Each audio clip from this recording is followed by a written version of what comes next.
मुलुगदांखा मानास हायुङारि हाग्रामा मानास हाग्रामानि गोथौ अरनबारियाव अपारेशन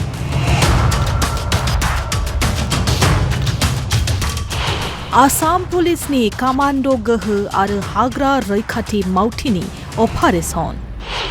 सान हर सालायनाय अपारेशननि मोनसे ग्राउन्ड जिर' रिपर्ट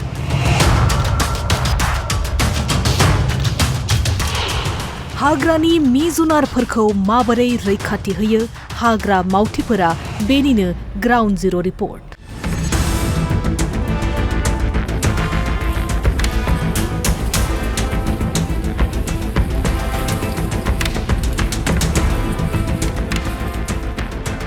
हादोरसानि हाग्रा ओनसोल हाग्रानि मि-जुनारफोरखौ माबोरै रैखाथि होना लाखियो हाग्रा मावथिफोरा बेनिनो ग्राउन्ड जिर' रिपर्ट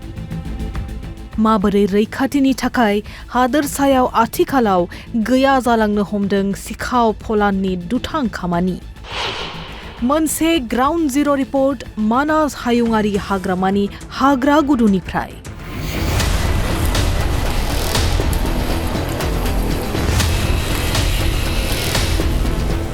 हाग्रा आरो हाग्रानि मि-जुनारफोरखौ रैखाथि होनायनि थांखियै मानास हाग्रामानि गोथौ ओनसोलनि मोनफ्रोमबो हाग्रा दखरा मावखुलिनि सिङाव दं गोबां अरायथा नङै हाग्रा बादा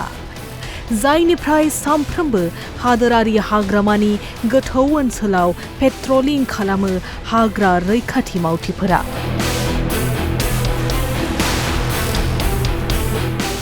बेनि अनगायैबो मानासनि भारत भुटान सीमानि हाग्रा गुदुआव आसाम पुलिसनि कमान्डो गोहोनि हेफाजाबाव हाग्रा रैखाथि मावथिफोरा सान हर सालायो अपारेशन बे नुथायानो जादों मानास हायुङारि हाग्रामानि काहिटमा हाग्रा दखरा मावखुलिनि सिंनि भारत भुटान सीमानि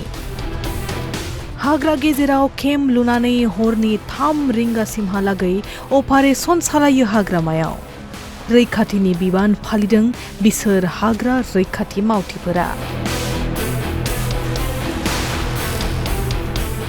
मख'जाथावनादि गावनि जिउखौ बाउसोमनानै हाग्रा रैखाथियाव थिसन जानाय बिसोर हाग्रा रैखाथि मावथिनि थाखाय दिनै रैखाथि दं मानास हायुङारि हाग्रामानि मि-जुनार मानास हायुङारि हाग्रामायाव सिखाव फलाना जाहाथे जेबो रोखोमनि इनाय खामानि मावनो हाया बेनि थाखाय अराय सम गोख्रों जानानै थायो बिसोर हाग्रा मावथि एबा कमान्डो गोहोआ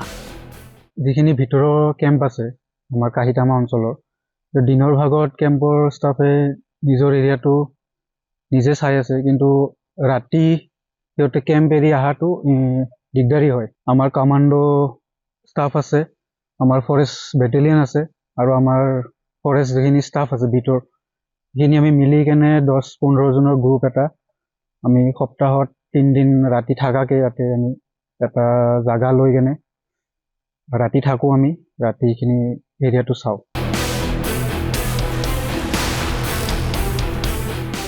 सालबारिनिफ्राय खौरांगिरि पवित्र मण्डलनि हेफाजाबाव news desk report Assam live 24